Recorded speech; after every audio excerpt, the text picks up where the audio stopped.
Welcome to Amazon Acumen. अस्सलाम वालेकुम। उम्मीद है आप सब खैरियत से होंगे। आज की वीडियो प्रॉफिट मार्जिन कैलकुलेशन से रिलेटेड है। प्रॉफिट मार्जिन कैलकुलेशन एक बहुत क्रूशियल स्टेज है, most specially after product hunting. काफ़ी लोग जो है वो जब किसी भी प्रोडक्ट को हंट कर लेते हैं जो उनके क्राइटेरिया के मुताबिक पूरा होता रही होती है, तो वो उसको अलीबाबा पे जब उसका सप्लायर रिसर्च परफॉर्म करते हैं उस प्रोडक्ट से रिलेटेड, तो सप्लायर को शॉर्टलिस्ट करने के बाद वो सिर्फ जो सप्लायर उनको प्राइस दे रहा होता है उसको बस वो मद्देनज़र रखते हुए प्रॉफिट मार्जिन को कैलकुलेट करते हैं। यानी कि इन सिंपल टर्म्स अमेज़ोन पे जो सेलिंग प्राइस है और जो सप्लायर जिस प्राइस पे उनको दे रहा होता है, जो उनको कॉस्ट पड़ रही होती है, बस वो उसी को कैलकुलेट करके अपना प्रॉफिट मार्जिन कैलकुलेट करके उसको अमेज़ोन के वेयर हाउस भिजवा देते हैं FBA करने के लिए। और बाद में जब अमेज़ोन के वेयर हाउस में उनकी प्रोडक्ट पहुंचती है, जब वो सेलिंग स्टार्ट करते हैं तो उनको काफ़ी मुश्किलात का सामना करना पड़ता है, क्योंकि उन्होंने अपनी प्रॉफिट मार्जिन कैलकुलेशन स्टेज के अंदर काफ़ी कॉस्ट को कंसिडर नहीं किया होता। वो कॉस्ट कौन सी हैं? वो कॉस्ट अमेज़ोन इन्वेंट्री कॉस्ट है और अमेज़ोन मंथली स्टोरेज कॉस्ट उसमें आ जाती हैं, Amazon inventory check in fees आ जाती है, अमेज़ोन रेफरल फ़ी आ जाती है।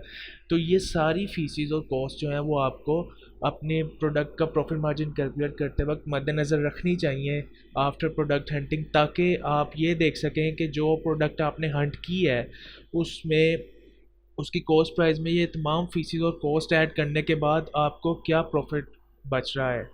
क्योंकि कभी कभार ऐसे होता है कि आपने एक प्रोडक्ट हंट की है अमेज़ोन पे, और जब आपने उसकी सप्लायर रिसर्च करने के बाद एक सप्लायर शॉर्टलिस्ट किया है, जब आपने उसकी सप्लायर कॉस्ट देखी है, उसके अंदर जब आप ये तमाम कॉस्ट जो अमेज़ोन की फीसेस हैं वो ऐड करते हैं, तो वो प्रोडक्ट प्रॉफिट में नहीं आ रही होती, या फिर वो प्रोडक्ट आपको कम प्रॉफिट दे रही होती है। उससे आप ऑब्वियसली ज़्यादा रेवेन्यू नहीं कमा सकते, आप अमेज़ोन पे अच्छे तरीके से बिज़नेस नहीं कर सकते। तो आज मैं आपको बताऊंगा कि जब आप कोई भी प्रोडक्ट हंट कर लेते हैं उसके बाद आप कैसे प्रॉफिट मार्जिन को कैलकुलेट कर सकते हैं। इसके लिए अमेज़ोन ने अपना एक टूल प्रोवाइड किया हुआ है जिसको अमेज़ोन FBA कैलकुलेटर भी कहा जाता है, अमेज़ोन FBA रेवेन्यू कैलकुलेटर भी कहा जाता है।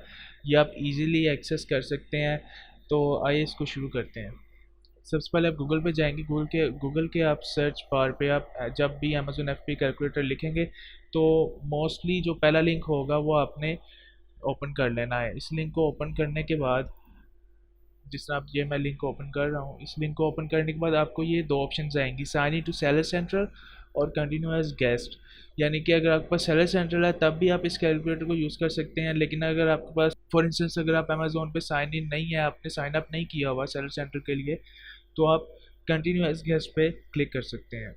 अब मैं आपको कंटिन्यूस गेस्ट पे क्लिक करके दिखाऊंगा ताकि बहुत से लोग जिन्होंने अमेज़ोन पे अभी अपना अकाउंट नहीं बनाया हुआ उनके लिए भी इजी हो जाए इस चीज़ को देखना। प्रोडक्ट हंटिंग के बाद आप अपना एक कंपेटिटर चूज़ करते हैं अमेज़ोन पे।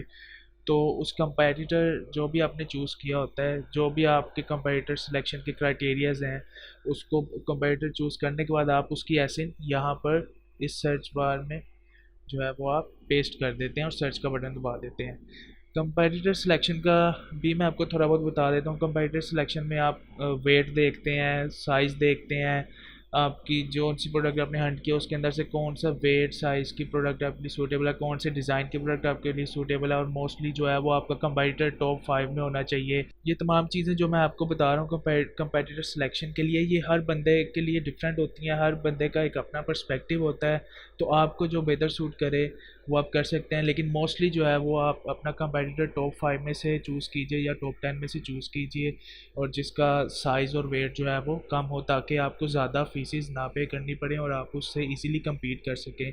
एक और इम्पोर्टेंट चीज़ है कि जब आप अपना कंपेटिटर चूज़ करते हैं आप उसके नेगेटिव रिव्यूज़ को देखिए, जो जो उसकी प्रोडक्ट में खामियां हैं उनको आप अपनी प्रोडक्ट में एक अच्छी तरीके से ऐड कीजिए, ताकि उसके कस्टमर्स जो उसकी प्रोडक्ट से खुश नहीं हैं वो आपके पास आए। इस तरह आपकी प्रोडक्ट की, इस तरह आप उस अपने कंपेटिटर को ईज़िली compete कर सकते हैं। तो अब मैं आपको एक एग्जांपल देने लगा हूँ। सपोज़ कीजिए जो प्रोडक्ट आपने हंट की है वो थी लेमन स्क्वीज़र। आप इधर लेमन स्क्वीज़र लिखेंगे और जो रिज़ल्ट्स आएंगे आपके पास, अब इसके बाद आप ये भी सपोज कर लीजिए आपने हीलियम 10 और जंगल स्काउट रन कर लिया हुआ है, उसके बाद आपने जो भी फ़िल्टर्स और क्राइटेरियाज अप्लाई करने थे वो सब कुछ अप्लाई करने के बाद आपके पास ये जो है वो टॉप 10 प्रोडक्ट्स आ रही हैं। अब इनमें से आपने अपना एक कंपेटिटर चूज़ करना है। लेट्स सपोज वो जो मैंने आपको पीछे कंपैरेटर सिलेक्शन क्राइटेरिया बताया था उसके मुताबिक मैंने इस कंपैरेटर को चूज़ किया। मैं इसकी प्रोडक्ट डिटेल पेज में जाऊँगा, या मैंने इसका प्रोडक्ट डिटेल पेज अपने इस कंपैरेटर का ओपन कर लिया।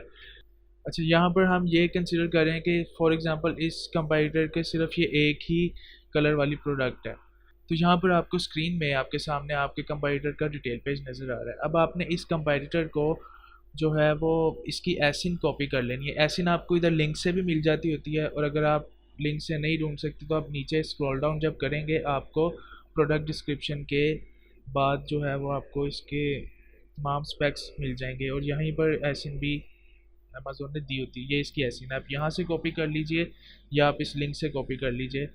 तो ये कॉपी करने के बाद आपने अमेज़ोन FBA रेवेन्यू कैलकुलेटर पे जाना है और इधर अपने एसिन को पेस्ट कर देना है और यहाँ पर सर्च का बटन दबा देना है।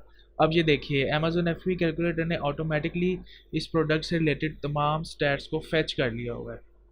तो यहाँ पर आपने आइटम प्राइस लिखनी है। ये वो प्राइस है जो अमेज़ोन पे इस वक्त इस प्रोडक्ट की है। तो हम जाकर देखेंगे कि इस प्रोडक्ट की अमेज़ोन पे इस वक्त प्राइस क्या है। ये सेलर इस वक्त अपनी इस प्रोडक्ट को $16.99 का सेल कर रहा है। तो हम ऑब्वियसली जब हमने अपने कंपैरेटर से compete करना है, हम अगर एक न्यू सेलर होंगे तो हम अपनी प्राइस थोड़ी कम रखेंगे अपने कंपैरेटर से, ताकि हम ज़्यादा से ज़्यादा कस्टमर्स को टारगेट कर सकें। तो उसने 16.99 रखी, हम $1 कम की सेल करना चाह रहे हैं अमेज़ोन पे। इसके बाद ये नीचे एक फील्ड देखिए, शिप टू अमेज़ोन। ये वो फीस होती है जो आपको पे करनी पड़ती है जब आप अपनी इन्वेंट्री अपने सप्लायर के वेयर हाउस से अमेज़ोन के फुलफिलमेंट सेंटर में भिजवाते हैं। तो यहाँ पर आपने वो पर यूनिट कॉस्ट अपनी इन्वेंट्री की लिखनी है जो आपको पड़ी है अपने इन्वेंट्री को अमेज़ोन के वेयर हाउस तक शिप करवाने के लिए। इसमें तमाम फीसेस आ जाएंगी, फ्राइट फॉरवर्डर्स की फीसेस भी आ जाएंगी, और तमाम जो लैंडिंग कॉस्ट हैं वो सारी इसमें ऐड होंगी। सोर्सिंग कॉस्ट एक चीज़ का आपने ख्याल रखना है कि इसके अंदर हम अभी सोर्सिंग कॉस्ट को ऐड नहीं कर रहे। यहाँ पे हमने सिर्फ शिपिंग कॉस्ट लिखनी है जो अपने हमारे सप्लायर के वेयर हाउस से लेके अमेज़ोन के वेयर हाउस तक अपनी इन्वेंट्री शिप करने में हमें आई है। तो ये जो कॉस्ट है हम लिखेंगे पर यूनिट के हिसाब से। फॉर एग्जांपल अगर मेरी 200 यूनिट की इन्वेंट्री थी तो जितनी पूरी कॉस्ट आई है मेरी 200 यूनिट की इन्वेंट्री को, उस कॉस्ट को हम 200 से डिवाइड कर देंगे तो हमें पर यूनिट की मिल जाएगी। तो वहाँ पर हम ये लिख देते हैं। लेट्स सपोज हमें एक यूनिट के पीछे $2 का जो है वो खर्चा आया है शिपिंग करते हुए। उसके बाद हम नीचे आते हैं, यहाँ पर अमेज़ोन हमसे पूछ रहा है कि आपने कितनी आपकी इन्वेंट्री जो अमेज़ोन के वेयर हाउस हम भेजने लगे हैं वो कितने यूनिट्स पर मुश्तमिल है। तो यहाँ पर हम सपोज कर लेते हैं कि हम 150 यूनिट्स की इन्वेंट्री जो है वो अमेज़ोन के वेयर हाउस भिजवा रहे हैं। इसके बाद ये कॉस्ट ऑफ प्रोडक्ट, ये वो यहाँ पर आप वो कॉस्ट लिखेंगे जो आपको आपका सप्लायर दे रहा है, यानी कि जितने का ये आपका सप्लायर आपको प्रोडक्ट मैन्युफैक्चर करके दे रहा है, यहाँ पर हमने वो प्राइस लिखनी है। और ये आपको कहाँ से पता चलेगी? डेफिनेटली आपको अलीबाबा से पता चलेगी। अलीबाबा भी हम जाएंगे और इधर भी हम लेमन स्क्वीज़र लिखेंगे। अब जिस तरह की हमारी ये कंपेटिटर की प्रोडक्ट है, हमने सेम टू सेम इसी डिज़ाइन की और इतने ही साइज़ और वेट की प्रोडक्ट जो है वो हमने अलीबाबा पे जाके हंट करनी है। यानी कि हमने ऐसे सप्लायर हंट करना है अलीबाबा पे जो हमें बिल्कुल ऐसी प्रोडक्ट ऑफ़र कर रहा हो। तो ये देखिए ये तमाम रिज़ल्ट जनरेट हो चुके हैं। इन रिज़ल्ट्स को जनरेट होने के बाद हमने वो सप्लायर चूज़ करना है जो जिसकी प्रोडक्ट का डिज़ाइन, वेट और तमाम स्पेक्स बिल्कुल हमारे कंपैरेटर से मैच करते हैं। अब इस वीडियो में मैं आपको मुकम्मल एक सप्लायर सिलेक्शन और सप्लायर रिसर्च का स्टेप्स मैं नहीं बता सकता क्योंकि वीडियो काफ़ी लंबी हो जाएगी। ये मैं आपको नेक्स्ट वीडियो में एक्सप्लेन करूँगा। अभी के लिए हम इस वीडियो में हमारा जो सिर्फ जो फोकस है वो यही है कि आपको बताया जाए कि आप किस तरह अमेज़ोन का FBA कैलकुलेटर यूज़ कर सकते हैं प्रॉफिट मार्जिन कैलकुलेशन के लिए। तो सपोज़ कीजिए ये जो सप्लायर है इसकी प्रोडक्ट बिल्कुल हमारे जो कंपैरेटर है उसे मैच कर रही है। इसका डिज़ाइन, वेट और स्पेक्स तमाम चीज़ें ये आप देख सकते हैं। ये डिज़ाइन है हमारे कंपैरेटर का और जो हमारा सप्लायर है उसका भी डिज़ाइन तकरीबन सेम ही है। तो ये हमारा सप्लायर है, हमने इसको शॉर्टलिस्ट कर लिया हुआ है। अब हम FBA कैलकुलेटर पे जाएंगे और देखेंगे कि हमने कितने की इन्वेंट्री मंगवानी थी। अब यहाँ पर आप देखें हमने 150 एंटर किया हुआ है। इसका मतलब है कि हम अपने फर्स्ट राउंड में 150 यूनिट्स की जो है वो इन्वेंट्री अमेज़ोन के वेयर हाउस में भिजवा रहे हैं। तो यहाँ पर हम आएंगे अलीबाबा की वेबसाइट में, यहाँ पर हम देखेंगे कि 150 यूनिट्स जो है वो हमें, अगर हम इस सप्लायर से 150 यूनिट्स मंगवाएं तो वो हमें पर यूनिट कितने का दे रहा है। तो हम सपोज कर लेते हैं, इधर से हम देख लेते हैं, यहाँ पर वैसे उसने लिखा है मिनिमम ऑर्डर क्वांटिटी उसने लिखी है कि अगर 1000 पीसेस मंगवाएं तो मैं आपको इतने का दूंगा, 5000 से इतने पीसेस होंगे तो मैं इतने का दूंगा। तो हम सपोज कर लेते हैं अगर ये 1.88 है, आप अगर आपने कोटेशन लेनी है 150 यूनिट्स की तो ओबियसली आपको इसे कांटेक्ट करना पड़ेगा। यहाँ पर इसने 150 यूनिट्स की इंफॉर्मेशन नहीं दी हुई। हम सपोज कर लेते हैं कि हमें 150 यूनिट्स में भी पर यूनिट जो है वो इतने का दे रहा है, 1.90 हम कर लेते हैं। तो हम ये सपोज कर लेते हैं कि हमें अगर हम इसे 150 यूनिट्स की इन्वेंट्री मंगवाते हैं तो हमें ये पर यूनिट 1.90 डॉलर्स का दे रहा है। तो इधर आके हम 1.90 लिख देंगे। ये हमारी कॉस्ट ऑफ प्रोडक्ट है, यानी कि पर यूनिट हमें इतने का पड़ रहा है अपने सप्लायर से। तो हम कैलकुलेट का बटन दबाएंगे। उसके बाद ये देखिए, ये हमें अमेजोन एफ कैलकुलेटर ने हमें बता दिया कि हमारा इतना प्रॉफिट मार्जिन है और जो परसेंटेज में हमारा प्रॉफिट बन रहा है वो 5.88 है, जो कि बहुत कम है। अमेज़ोन पे अगर आपने सेलिंग करनी है तो जो प्रोडक्ट आपने हंट की है उसके अंदर आपका कम से कम 20% जो है वो प्रॉफिट मार्जिन होना चाहिए। 20% से ज़्यादा जो प्रॉफिट मार्जिन है उसको बेहतर समझा जाता है, क्योंकि आपने बहुत सी फीसिस भी पे करनी होती है, बाद में आपने काफ़ी प्रमोशनल कैंपेन्स चलानी होती हैं, पीपीसी रन करनी होती है। तो आप इन्वेंट्री के हर यूनिट के पीछे आपको एक अच्छा प्रॉफिट जो है वो बचना चाहिए। तो ये थी आज की वीडियो प्रॉफिट मार्जिन कैलकुलेशन से रिलेटेड। अगर आपका इससे रिलेटेड कोई भी क्वेश्चन है आप मेरे से कमेंट सेक्शन में पूछ सकते हैं। Thank you.